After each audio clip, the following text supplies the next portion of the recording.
شروع کرتا ہوں اللہ کے نام سے جو بڑا مہربان نہایت رحم کرنے والا ہے۔ ہمارے نبی حضرت محمد مصطفیٰ صلی اللہ علیہ وسلم کی ولادت باسعادت خالق کائنات کا احسان عظیم۔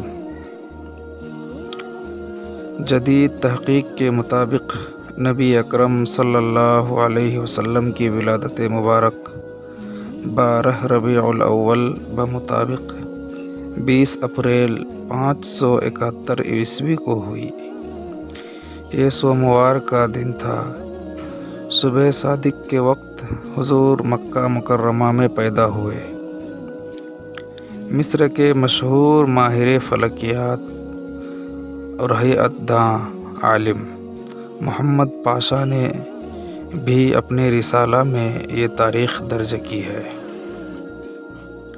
حضرت آمنہ ارشاد فرماتی ہے کہ جب حضور انور صلی اللہ علیہ وسلم اس دنیا میں جلوہ افروز ہوئے تو ان کے دونوں ہاتھ اس طرح آگے کو بڑھے ہوئے تھے گویا وہ دعا مانگ رہے ہیں،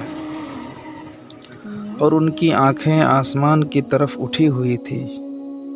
حضور کی پیدائش سے قبل حضرت آمنہ نے خواب میں دیکھا کہ ان کے بدن سے ایک نور نکلا ہے جس سے ملک شام کے محل روشن ہو گئے ہیں۔ آپ صلی اللہ علیہ وسلم کا مختصر سا نسب یہ ہے: محمد ابن عبداللہ بن عبد المطلب بن ہاشم بن عبد مناف بن قصی بن کلاب بن مرہ بن کعب بن لوئی بن غالب بن فہر بن مالک بن نصر بن کنانہ بن خزیمہ بن مدرکہ بن الیاس بن مضر بن نزار بن عدنان۔ عدنان کا نسب حضرت اسماعیل علیہ السلام تک پہنچتا ہے۔ حضور اکرم صلی اللہ علیہ وسلم کو حلیمہ سعدیہ نے دودھ پلانے کے لیے لے لیا۔ جب سب عورتوں کو رضاعت کے لیے بچے مل گئے تو ہمارا کارواں اپنے مسکن کی طرف روانہ ہوا۔ حضرت حلیمہ سعدیہ کہتی ہیں، ساری عورتیں اپنے نئے بچوں کے ساتھ اپنی اپنی اونٹنیوں پر سوار ہوئی۔ میرے پاس وہی گدھی تھی جو کمزوری کے باعث چل نہیں سکتی تھی، جس نے سارے قافلہ کو آتے ہوئے پریشان کر دیا تھا۔ میں اپنے فرزند کے ساتھ اس پر سوار ہوئی۔ اب تو اس کی حالت ہی بدل گئی۔ یوں تیزی سے قدم اٹھاتی کہ قافلہ کی ساری سواریاں پیچھے رہ گئی۔ گویا چل نہیں رہی تھی بلکہ اڑ رہی تھی، بھاگ رہی تھی، دوڑ رہی تھی۔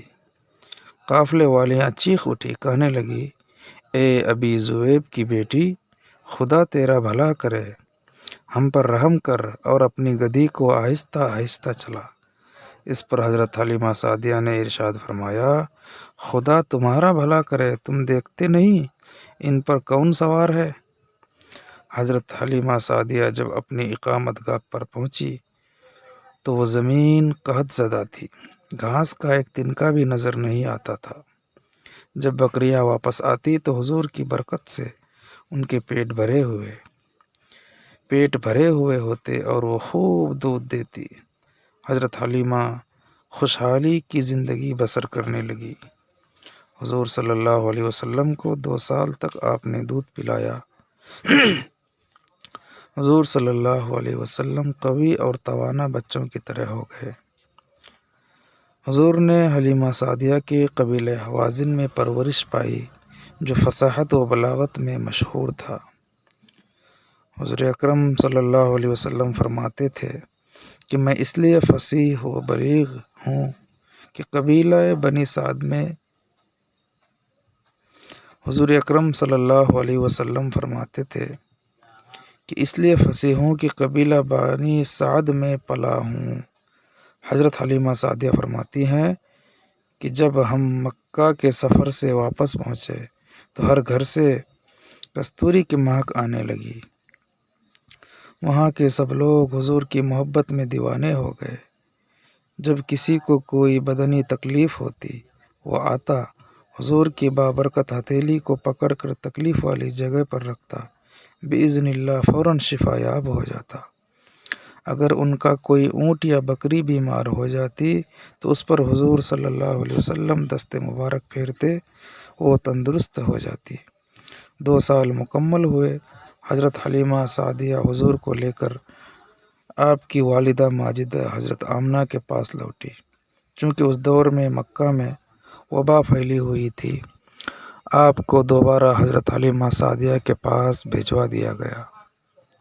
آپ 6 سال تک حضرت حلیمہ سعدیہ کے پاس رہے۔